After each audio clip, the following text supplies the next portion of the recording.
Mohon perhatian, tekan tombol subscribe. Terima kasih atas perhatiannya.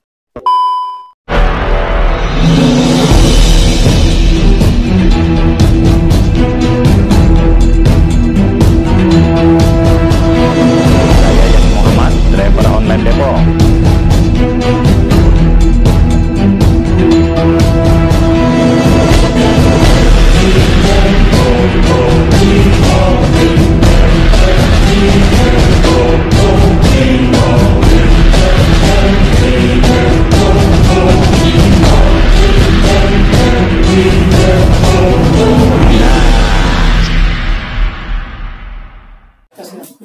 Alhamdulillah wassalatu wassalamu ala Yang di belakang diam ya, Anda mulai bicara. Allahumma sholli ala Muhammad wa ala Baca. Muhammad. Pertama Di belakang katanya ada panjatkan kepada Allah Subhanahu wa taala kita bisa berkumpul pada siang hari ini yang cerah tapi sejuk. Tak lupa tentu salam dan salawat kita sampaikan kepada junjungan Nabi besar Muhammad Sallallahu Alaihi Wasallam yang telah merubah peradaban di dunia ini. Nah kemudian yang dituakan di sini kelihatannya Pak Sarudi. Ya. Beliau ini satu sekolah dengan saya. Kami sama-sama alumni PGA. Beliau tamat, saya hanya 3 bulan.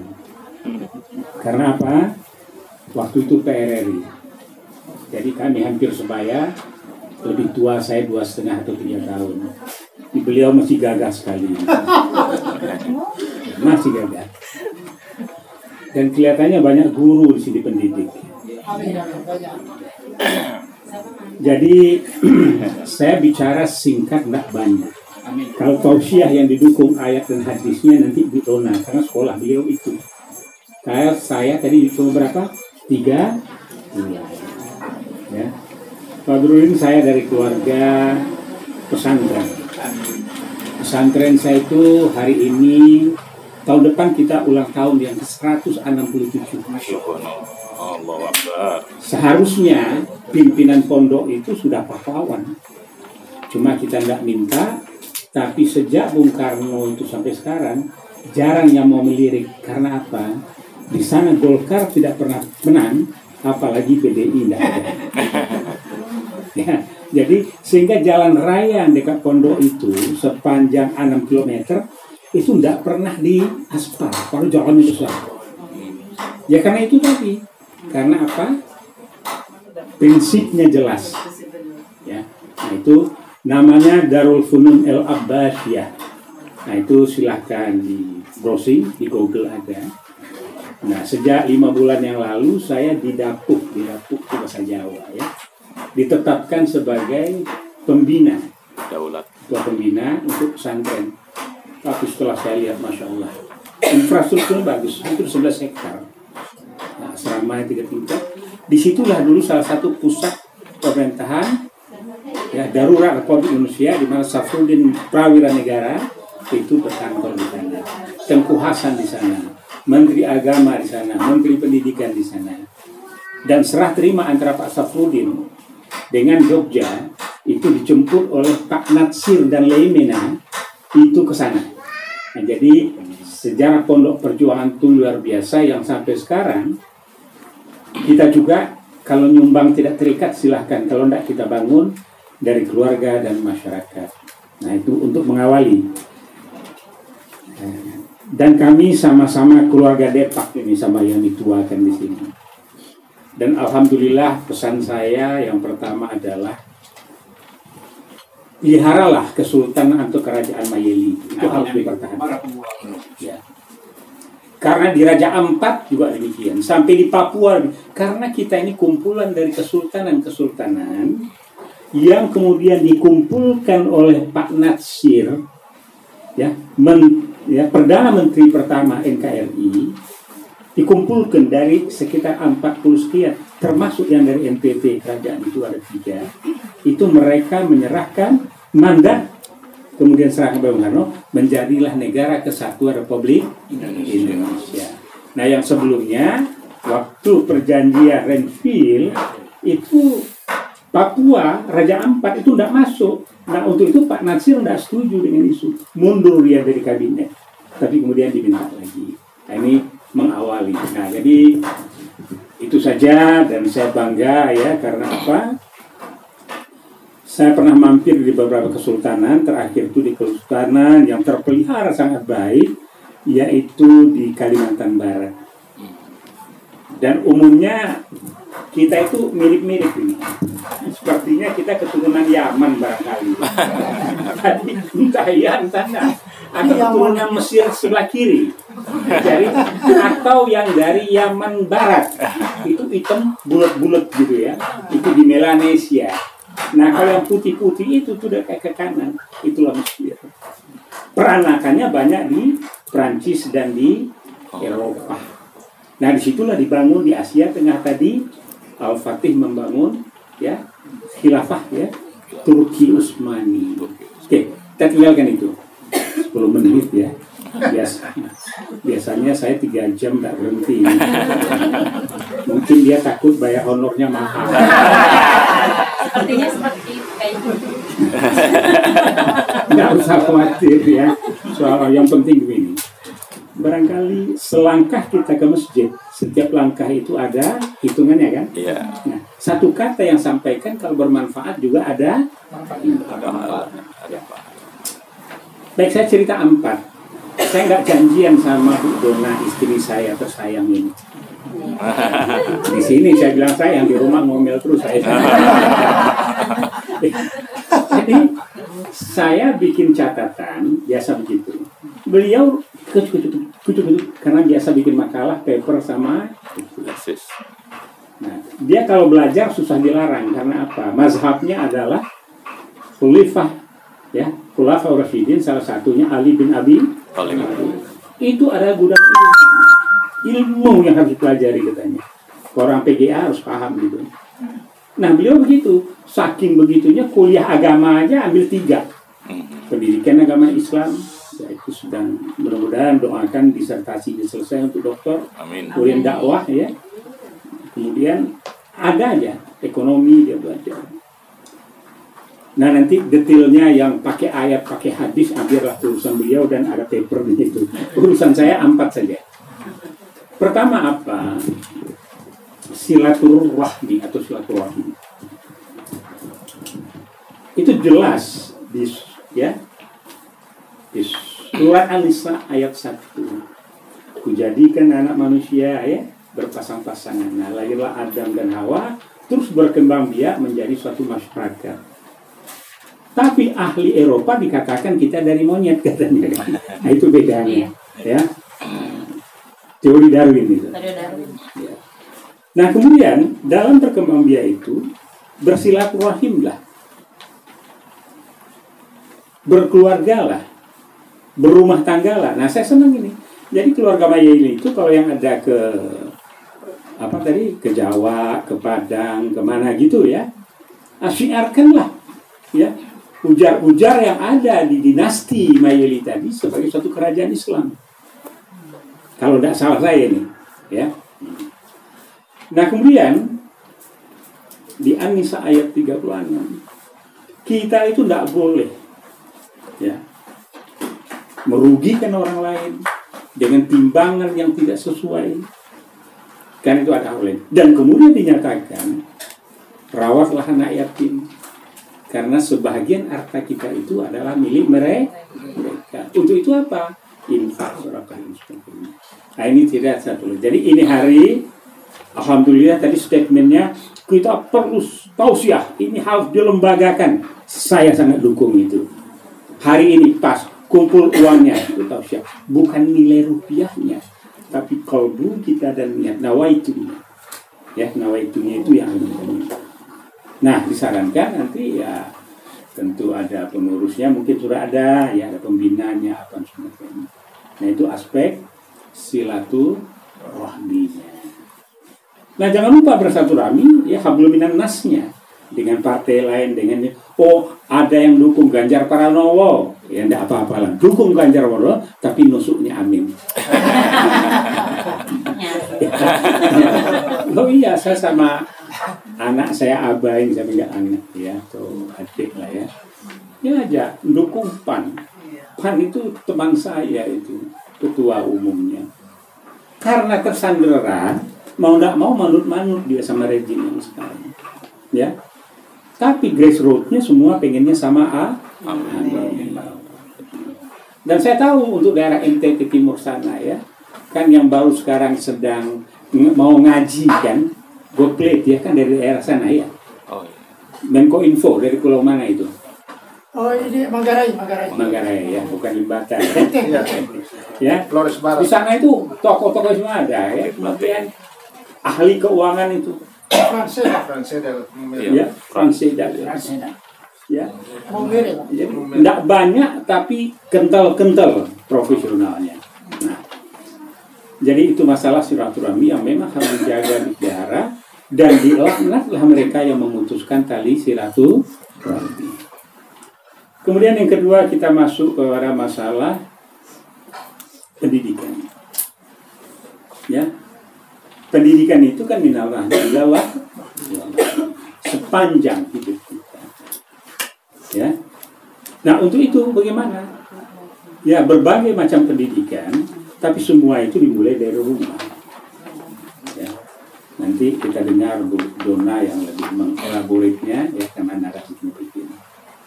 Kemudian tuh pendidikan seumur hidup. Sekarang pendidikan tambah kacau ini. 2 generasi ini, milenial tuh nggak ngerti itu. Mana itu kerajaan-kerajaan yang 43 sultan. Frasa agama juga sudah dikurangi. Raden Ajeng Kartini dikenal hanya sebagai orang sekuler, padahal dia itu seorang agamais. Ya, kemudian yang berjenggot diplomat ulung di dunia itu menguasai 7 bahasa, Agus Salim.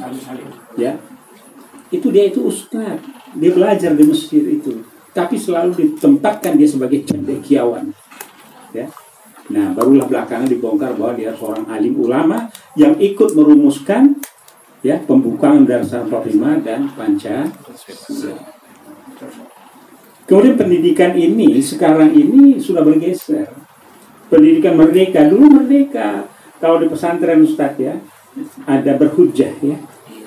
Kemudian ada apa lagi? Berdebat ini. Muhajarah. Ya. Jadi anak-anak pesantren terdulu, contohnya adalah ada mualik wapres, itu nggak selesai satu, tapi dia bimbingan dan gemblengan daripada sekolah pesantren berdebat ini, dan bacaan mereka tebel-tebel. Kitab-kitab itu ceritanya bagian besar adalah elaborasi yang lurus daripada Al-Quran dan hadis. Nah, itu masalah dunia pendidikan. Nah, bagaimana kondisi pendidikan sekarang? 80% kita baru rata-rata kelas 1 SMP. 80%. 20% SLTA-nya sekian persen.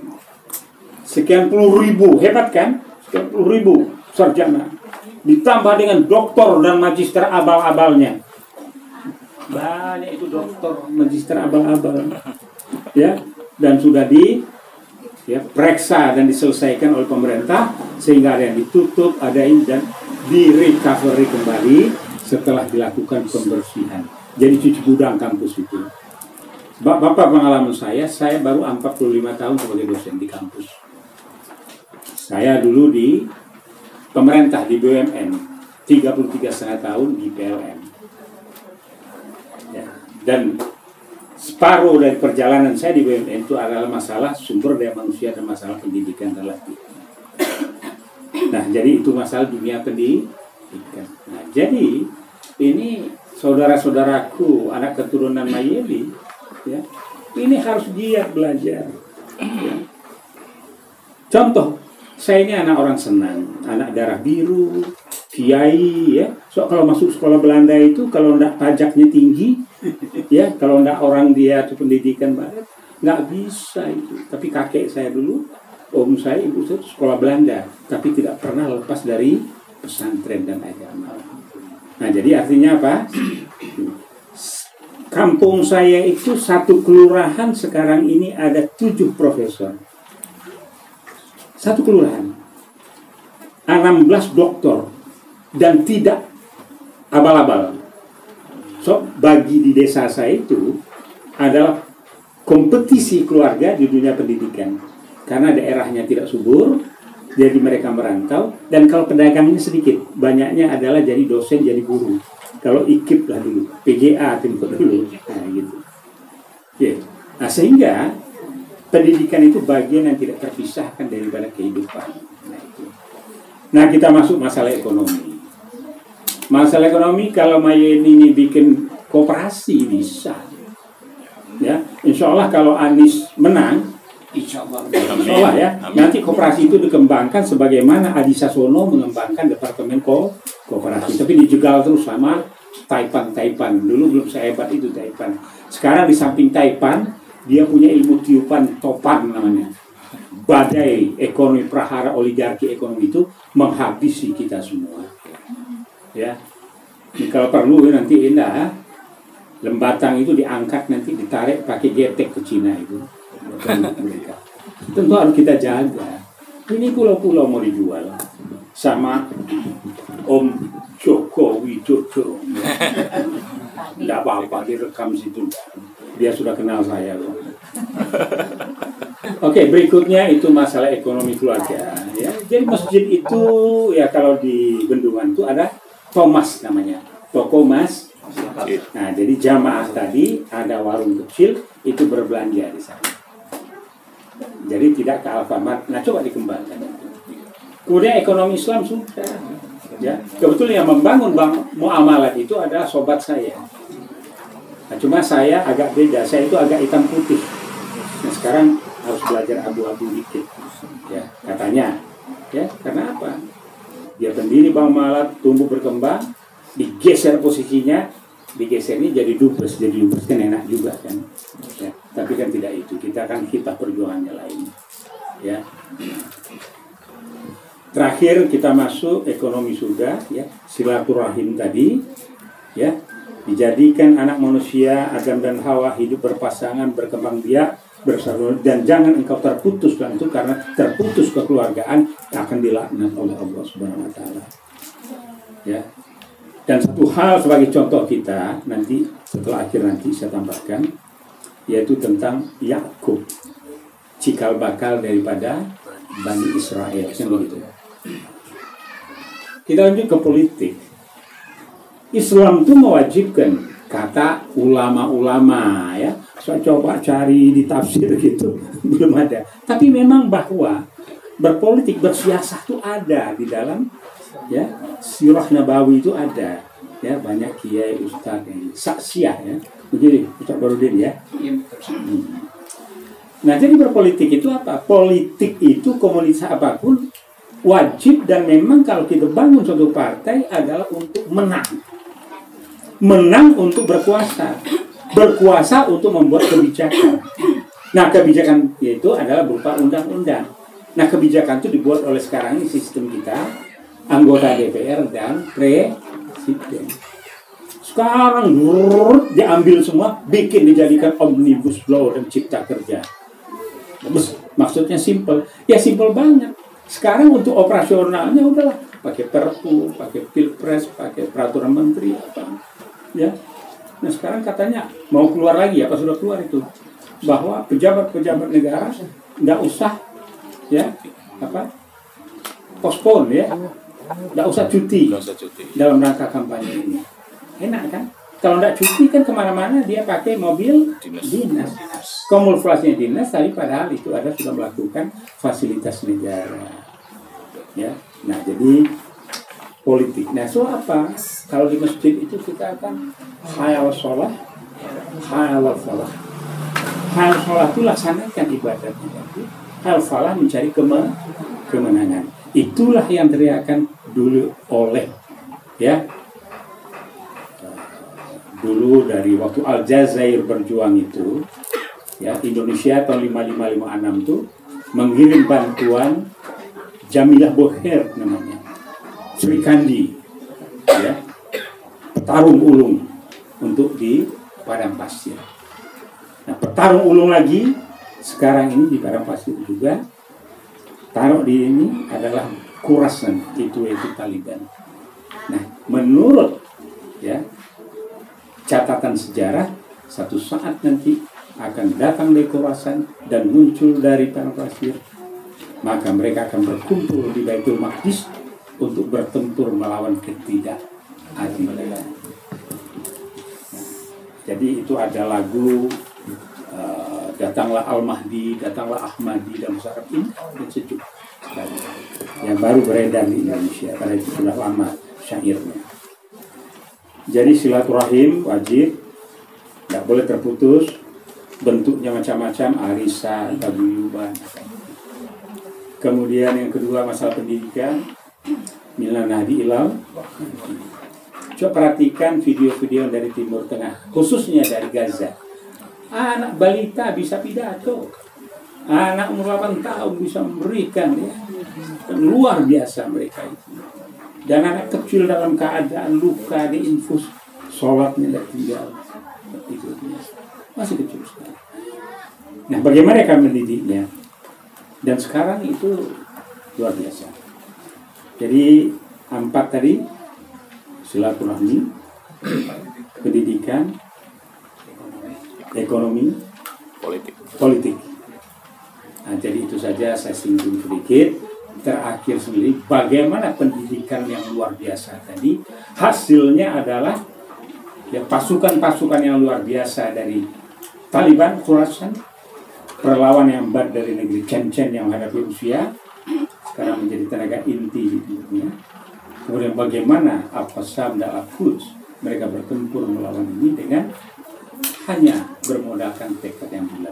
Dan mereka bertempur sekarang, peristiwa 2014, mereka sekarang sudah menginjak dewasa, mereka belajar dan tidak pernah lepas dari mengaji, kemudian mereka bertempur untuk menjaga Al-Quds, Al-Aqsa. Nah, bagaimana kita? Kalau kita sederhana aja lah himbauan saya. Ya, apapun makannya, minumnya adalah susu murni, bukan Coca-Cola. Coca-Cola ini bantu Israel gitu. Jadi apapun makannya, minumnya susu murni. Nah, jadi mengenai Palestina sejarahnya jelas. Di dalam ajaran mereka yang mereka simpan itu tidak boleh orang lain hidup kecuali Yahudi. Jadi memang harus dihabisi. Nah, Hitler menggunakan itu, Yahudi harus dihabisi karena manusia tidak berwatak dan tidak ada beretika dan kasih sayang. Karena itulah ada Holocaust di Jerman, Nazi yang membantai Yahudi sehingga bercekirlah di muka bumi. Jadi yang keras itu ada Nazi, ada Zionis, ya, Fazel, bapaknya Gebrion yang membangun Yahudi di Israel. Kemudian satu lagi komunis. Nah, di mana kumpulnya komunis sekarang ini yang menjadi legal? Itu kita sudah paham semua. Ya. Jadi jangan yang pakai baju merah aja tidak khawatir. Yang penting itu di dalamnya hijau. Ya enggak, pilihannya putih. Jadi lebih kurang nanti silahkan barangkali ada yang ditanyakan nanti.